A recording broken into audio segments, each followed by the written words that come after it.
Vamos abrir a escritura na Epístola de Paulo aos Efésios, capítulo 2.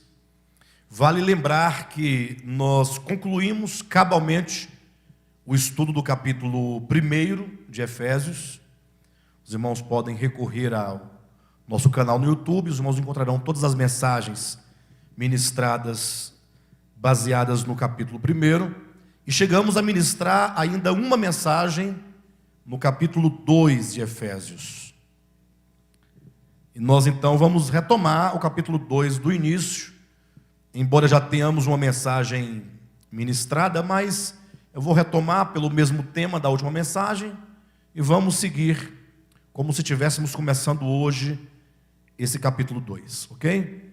Vamos ler então aqui capítulo 2, versículos de 1 a 3, que diz assim: Ele vos deu vida, estando vós mortos nos vossos delitos e pecados, nos quais andastes outrora segundo o curso deste mundo, segundo o príncipe da potestade do ar, do espírito que agora atua nos filhos da desobediência, entre os quais também todos nós andamos outrora, segundo as inclinações da nossa carne, fazendo a vontade da carne e dos pensamentos, e éramos por natureza filhos da ira, como também os demais. Esses 3 versículos iniciais.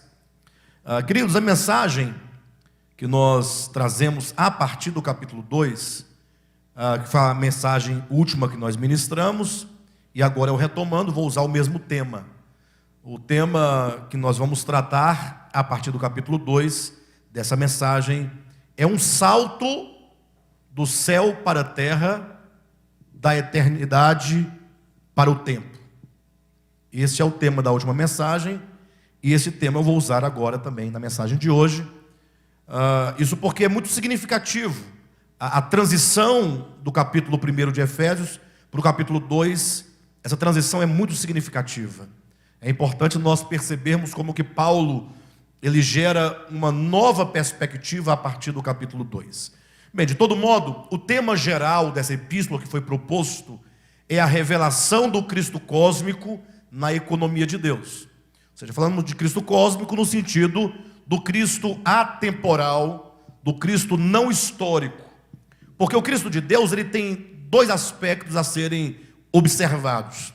O aspecto da sua eternidade, enquanto Verbo eterno, enquanto Cristo eterno, é o Filho eterno do Pai, e o seu aspecto quanto à sua manifestação no tempo, a sua manifestação na história.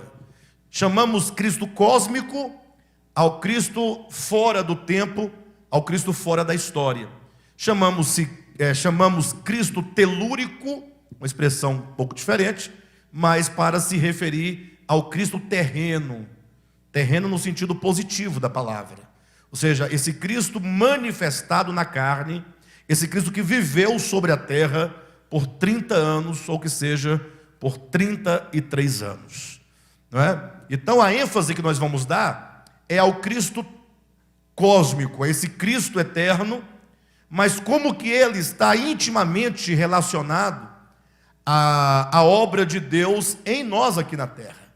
Então há um jogo aqui de ideias. Vamos falar do Cristo cósmico, mas de como que esse Cristo cósmico atua desde sempre, e nos dias que esteve também na terra, e nos dias de hoje, como ele atua no plano de Deus, no propósito eterno de Deus. Por isso falamos a revelação do Cristo cósmico na economia de Deus. A economia de Deus é a obra de Deus.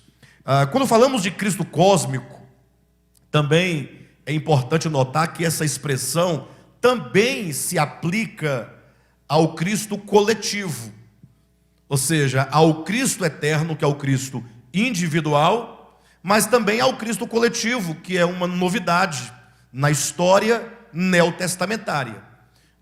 Talvez pode até soar estranho para alguns a ideia de Cristo cósmico e agora Cristo coletivo. Ora, mas esse é um assunto amplamente abordado pelo apóstolo Paulo. O problema é que às vezes as pessoas falam algumas expressões e não se atentam para aquilo que elas estão dizendo.